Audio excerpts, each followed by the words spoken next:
Everyone told him he was crazy. You sold your only source of income for two girls? Daughters don't carry your name, they marry and leave. But Mr. Duncan didn't flinch. He had just sold his carpentry shop, the very building that once fed his family, his pride, his identity, just so his twin daughters could continue school. The wooden walls that held decades of sawdust and dreams now stood behind a for sale sign, and as he locked the door for the last time, he held his daughter's tiny hands and whispered, "Education is your inheritance. Fly with it." He walked away with nothing but a toolbox and the echo of every whisper that called him a fool. But he didn't look back, because somewhere deep down, he believed one day they'll return, and when they do, the world will remember this moment. Would you sacrifice everything you built if it meant your children might one day touch the sky? Mr. Duncan had once dared to hope again. After years of raising the twins alone, he remarried a soft-spoken widow named Clara. She smiled at the girls and said, "I'll treat them like my own." For 6 sweet months, laughter returned to the house. The girls had someone to call mama. Duncan dared to believe in second chances. Until the day he came home early and heard screaming. Clara stood over the twins, a wooden spoon in hand, rage twisting her face. "Bastard girls, you ruined my dress." Millie was crying, Lillian was shielding her little sister. And something inside Duncan broke. He stepped between them, voice shaking. "Touch them again and you answer to me and God." That night, Clara packed and left, and Duncan made a vow stronger than marriage. Never again will someone raise a hand to what's mine. Do you think Duncan was right to choose his daughters over his marriage? Or should he have tried to keep the family together? After Clara left, the neighbors whispered louder than ever. "A man without a wife is incomplete. Those girls will grow up wild." "He's cursed." Duncan said nothing. Each night, he sat by the girls' beds, watching them breathe. He whispered stories of their mother, Christiana, the woman who once danced in mango orchards and laughed louder than Sunday bells. He promised her portrait. "I'll raise them into women you'd be proud of, even if it meant doing it alone." Even if the world thought he was crazy, is it better to be alone in love than surrounded by people who don't protect your heart? Would you have done the same? They had no money for breakfast sometimes. Duncan burned pancakes more often than not. He braided hair with crooked parts and forgot school picture date twice, but the twins, they laughed. They made a secret handshake, 3 claps, 1 nose tap. A signal for just as 3. When the nights got cold, Duncan worked extra hours carving shelves, selling each one for coins just to cover class trips. He gave them everything he never had, and they never once asked for more. When the girls turned 13, high school fees loomed like mountains. Duncan's shop was barely holding on. Government inspections shut it down. He tried everything but still came up short. Then he did the unthinkable. He sold his entire carpentry shop. The place he built with his bare hands. The place that held memories and dreams. Neighbors laughed. "You fool, girls grow up, marry, and forget." But the girls heard it all. And in silence, they picked up scrap wood and began painting birdhouses. Bright wings spinning bases, turning pain into art. The birdhouses helped, but not enough. University fees arrived like thunder. The twins worked bake sales. Duncan skipped meals. And then he looked at his toolbox, the last relic of his craft. The tools he used to build cribs, coffins, kitchens, and childhoods. He sold it all for pennies and laid the money in front of his daughters. "You're going to university, that's final." They cried, not from joy. But because they knew what that box had meant. The day the twins moved to campus, students arrived in shiny cars.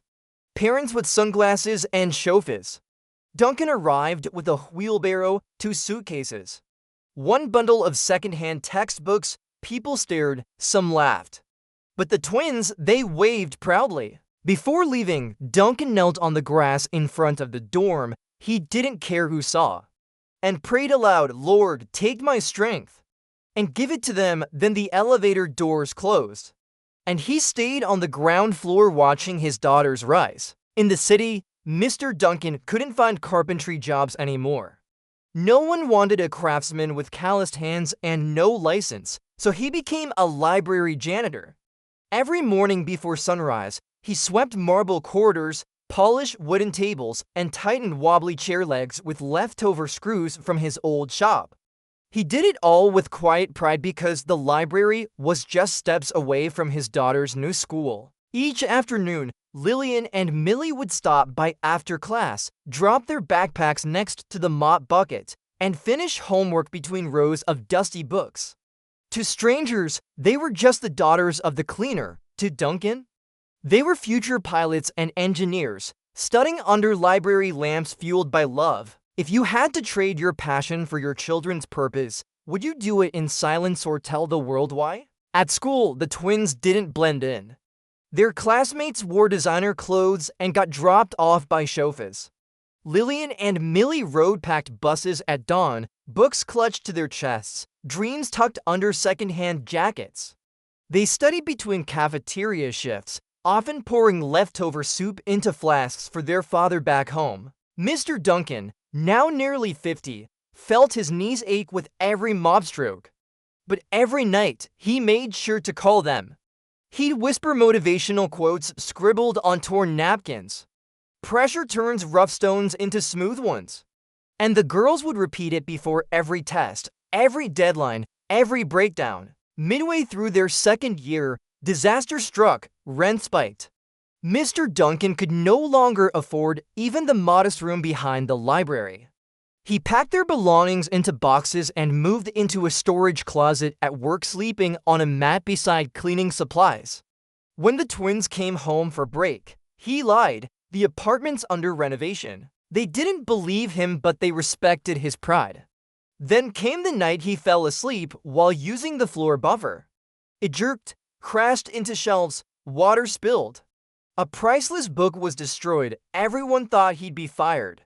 Instead, Mrs. Mensah, the head librarian, launched a secret fundraiser in his honor. Professors donated, alumni mailed checks. Within weeks, they raised enough for medical bills, rent, and hope. After recovering from injury, Duncan didn't rest.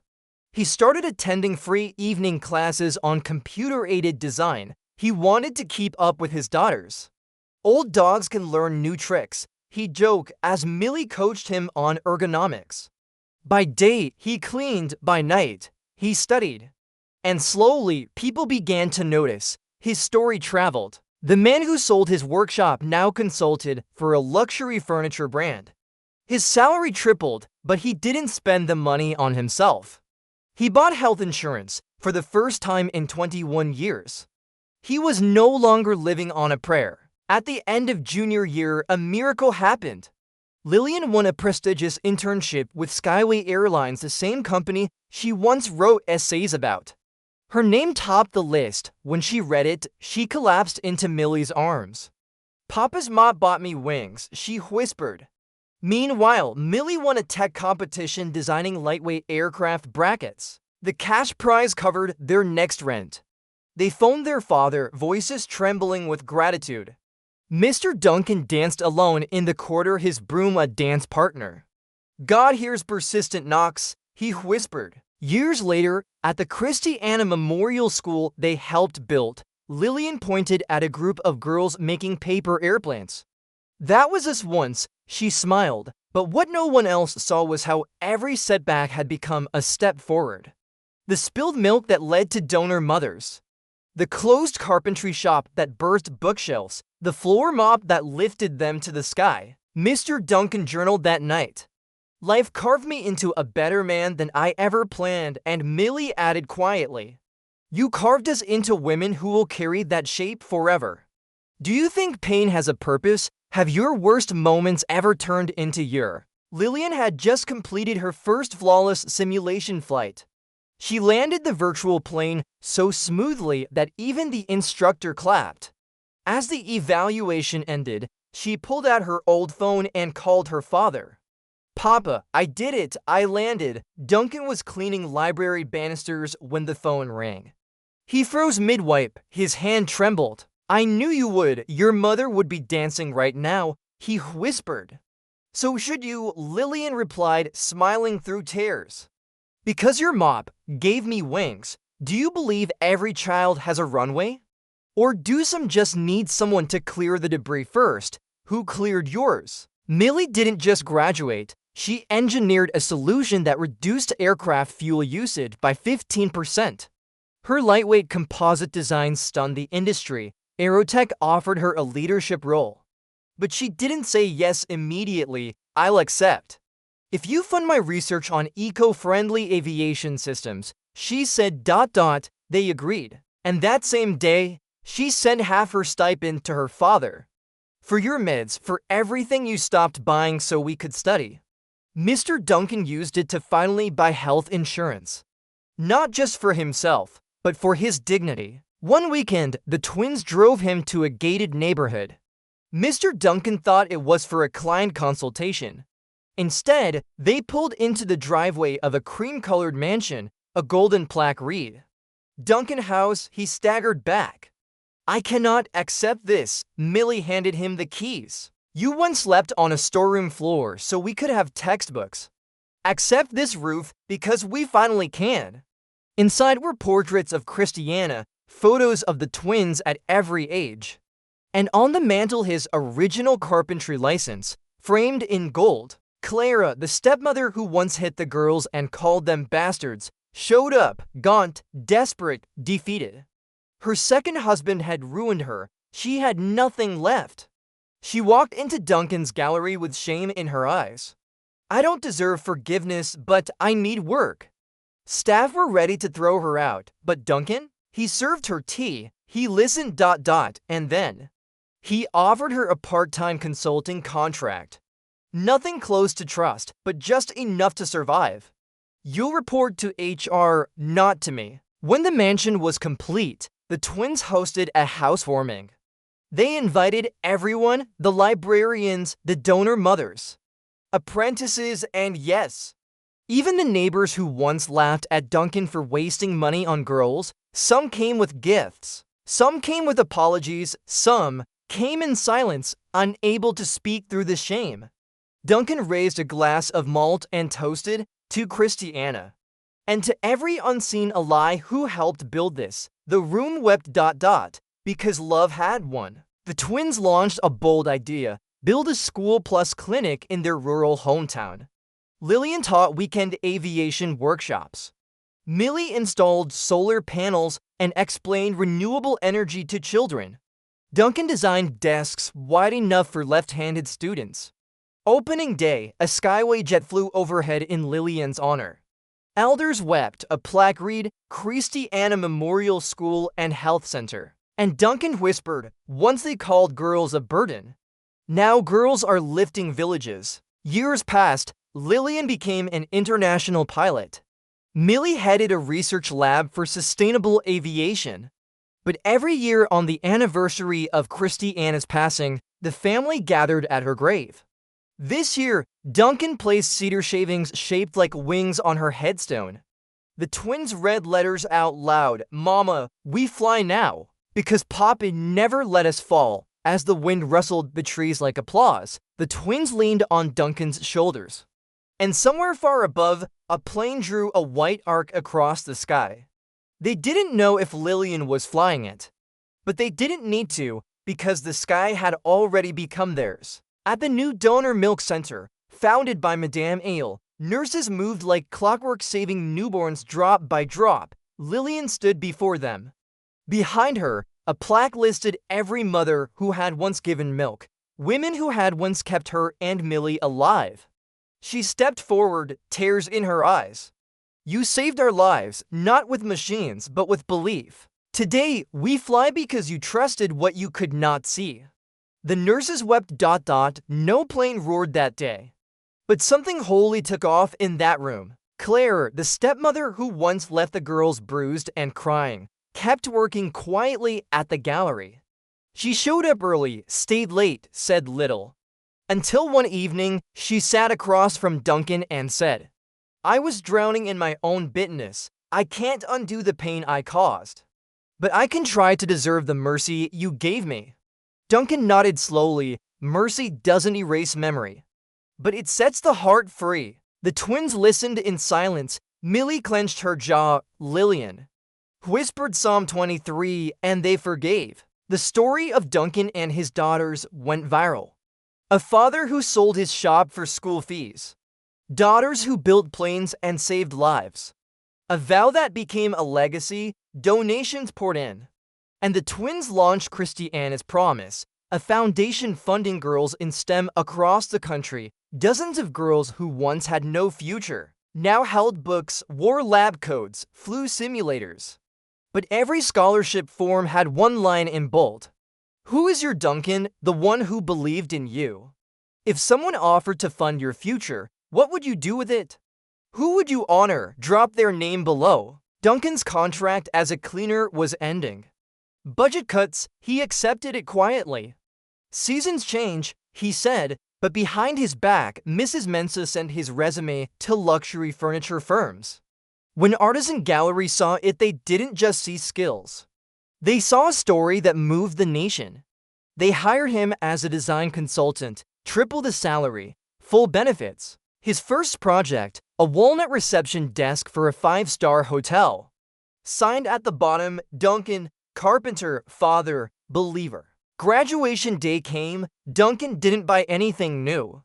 He ironed his old Sunday suit until it gleamed like pride itself. He borrowed a second-hand camera, practiced on YouTube, determined to capture every moment himself. Christiana, come see what your girls have become, he whispered. When Lillian walked across the stage, he stood up and shouted, "That's my pilot." The crowd laughed, then clapped.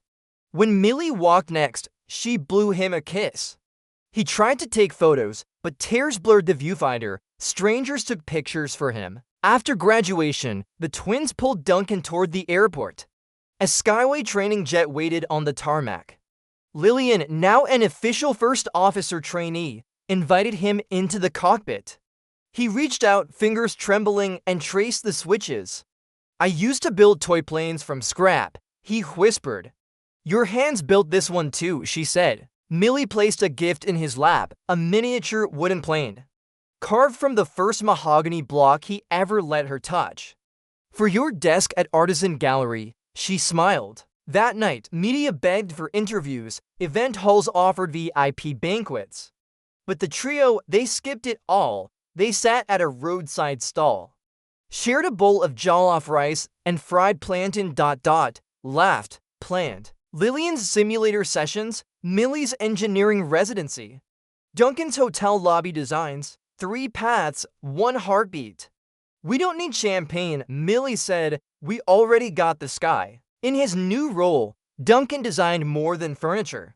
He designed with purpose, desks with smooth corners for restless students, chairs that didn't squeak during exams, reading tables wide enough to hold not just books but dreams. On the underside of every piece, he carved, "Built by a father's vow." Apprentices asked what that meant. He only smiled. "When you know, you know." 20 years after Christiana's death, the memorial school and clinic were expanding. New wings, more teachers, solar panels. Duncan, now 70, stood with a cane carved by Millie. Children sang a song titled "A Father's Promise." Lyrics written by Lillian on a layover across the Atlantic. A girl named Amina tugged at his sleeve. "Sir, I want to be an aerospace engineer, so I can help Captain Lillian." He knelt despite the pain. "Aim higher than the clouds, my child." That night, back at Duncan House, the celebration was quiet. No speeches, no cameras, just people who mattered. Apprentices, librarians, pilots, engineers, donor mothers, and even former skeptics. Duncan clinked his glass. Voice steady. "Love is the only investment that never depreciates. Thank you for proving it." Later, on the balcony, he looked at the sky. A jet blinked in the distance. He smiled. "Christiana, our girls fly higher than we ever dreamed." Millie had once cried in a corner after being called a bastard. Now, she stood in front of a boardroom of engineers, leading a design team developing eco-smart fuselages. Efficiency isn't just math, she said. It's empathy. Every extra kilogram burns fuel, and every burned drop costs lives. The room went silent. She clicked to the final slide. A picture of her father pushing a wheelbarrow full of textbooks. This is why I build light, because he carried heavy. Lillian now co-piloted international flights. But during long layovers, she wrote poems. One titled Altitude, printed in an in-flight magazine, read, "You don't need wings to fly. You just need someone who never lets you fall," passengers cried. One flight attendant quietly handed her a note from a teenage girl, "Thank you, I was going to give up. But if someone like you made it, I'll keep going." In Duncan's new workshop, one apprentice stood out. Quiet, precise, always last to leave. One day, the boy whispered, "I never met my father, but watching you, I think I know what a real man looks like." Duncan didn't answer at first, then he handed the boy his original chisel. "Then carve your own name and carve it with care." When Duncan turned 73, the twins threw him a surprise party, but when it came time to make a speech, he looked around at the dozens of people, the children playing, the staff who once doubted him, and said only, "I spent half my life carving wood, and the other half carving belief into people. Turns out, belief is the stronger material." He raised his glass, and every heart in that room lifted with it. Lillian returned to the rural school she helped build. But this time not as a guest, she arrived in uniform. Captain badge, airline pin gleaming. The children screamed. One girl asked, "How many stars do you have?" Lillian knelt and replied, "Enough to remind me that you can rise. Even if you were born in the dust." She taught a flight science class that afternoon. But what she really taught was possibility. The expanded school wing was complete. At the entrance, a brick archway with carved letters.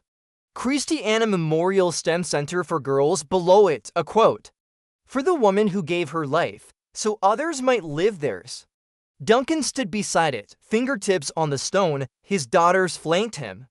3 shadows stretched across the courtyard. 3 names, but only one vow held them together. One evening, Duncan returned to the little mango orchard behind the house. He sat on a bench he'd carved himself years ago, closed his eyes. But for the first time in decades, he didn't ask God for anything. Just thank you for spilled milk that led to donor moms, for broken shops that led to libraries, for wheelbarrows that led to jets, and for the vow that held even when he didn't. Months later, Skyway Airlines announced a new training jet. Painted in soft sky blue, the plane had a single name above the cockpit. The Duncan Promise. Lillian flew it on its first training lap. Millie watched from the tower. Duncan, sitting beside Madame Ale, wiped his eyes. "I build toy planes, now they build real ones." "No," Ale whispered, "you build people. And they carried your wings." While cleaning out his desk, Millie found a notebook. Her father's journal, dozens of handwritten pages. Stories, quotes, sketches, prayers. At the top of one page, the title, "The Carpenter's Vow, How Love Defies Gravity." She looked at Lillian. "We have to publish it, not for profit, but for every girl who thinks she's invisible." Duncan shrugged. "I was just writing to remember." Exactly, they said, and now the world will never forget. In the documentary premiere, the final scene faded in.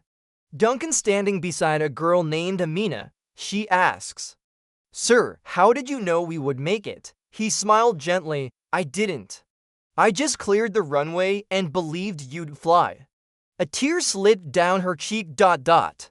"Then I'll do the same for someone else." The screen faded to black. Text appeared, "Every child is a runway. Clear the debris and they will take off." When Duncan turned 80, his daughters sat him down gently. "Papa, you should write a will." He chuckled. "I have nothing to give but stories." Still, he wrote one.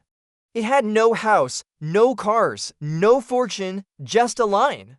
To anyone who has ever doubted the worth of a girl, I leave you my silence. To everyone who ever believed anyway, I leave you my name. Months later, Duncan returned to the workshop one last time. His hands weren't steady. His knees ached, but his heart was full. He picked up the chisel Millie had once used as a child and carved a single bench. At the back, he etched, "Sit, breathe, dream." He placed it outside the school under the mango tree, where he once made his wedding vows. The tree was taller now, but so was the story. Christy Anna's Promise Foundation launched a book tour. Not about Lillian, not about Millie, but about Duncan, the carpenter, the father, the vow keeper. Schools, churches, and universities invited them to speak. But before every speech, they opened the same worn journal and read one line: "Love is not measured in what you keep. It's measured in what you give away." Crowds wept, and girls, thousands of them, stood up straighter. One day, a group of students sculpted a statue of Duncan, but it didn't show him standing tall or holding tools. It showed him kneeling beside two small girls' arms around them, forehead to theirs, at the base, a plaque. He chose to raise the sky, not his voice. Tourists came, pilots saluted, engineers wept. But locals simply nodded and said, "That's Papa Duncan." One peaceful evening, Duncan sat beneath the stars. Millie brought tea. Lillian read him a newspaper article calling him the man who carved a generation. He smiled, eyes tired but shining. "I think I'll sleep a little early tonight." And he did, and somewhere between heartbeats and heaven, he slipped quietly into the night he once feared. They buried him with his toolbox, the same one he once sold, bought back by Millie years ago. The church overflowed. Librarians, donor mothers, apprentices, students. Children named Duncan. A girl read aloud. He lived like cedar wood, weathered, firm, and fragrant long after the storm passed. They didn't sing dirges, they sang a father's promise. And the whole nation paused to listen. After his death, applications to Christy Anna's Promise tripled. Donors increased tenfold. But something else happened. Young men across the country began saying, "I want to be a Duncan, not rich, not famous, just faithful, just enough." Schools began teaching his story in ethics classes. His vow became curriculum. His name became a verb. To Duncan, to choose love even when no one sees it. On the first anniversary of his passing, Skyway Airlines did a tribute flyover. 3 jets roared over the Christy Anna Memorial School. The last one banked, dipped its wings. Inside sat Captain Lillian. As she passed over her father's resting place, she whispered through her headset, "Papa, you didn't just raise girls, you raised the whole sky." Years later, a little girl sat on the bench Duncan carved. She read the words, "Sit, breathe, dream." She looked up at the mango tree, then at the school, then at the sky. She whispered, "Someday, I'll be captain too." And no one laughed. Because by then, every child knew. Every dream began on that bench. They never forgot the man who once rocked infants with his foot while carving furniture with his hands. The man who sold his legacy so his daughters could build theirs. The man who believed that love, when carved deep enough, can fly, and though his body now rests, his vow does not. It soars from classrooms to clinics to cockpits, forever carried by the hands that once held his. Will your love outlive you? Will someone one day say, "Because of them, I flew"? If so, your vow, too, has taken flight.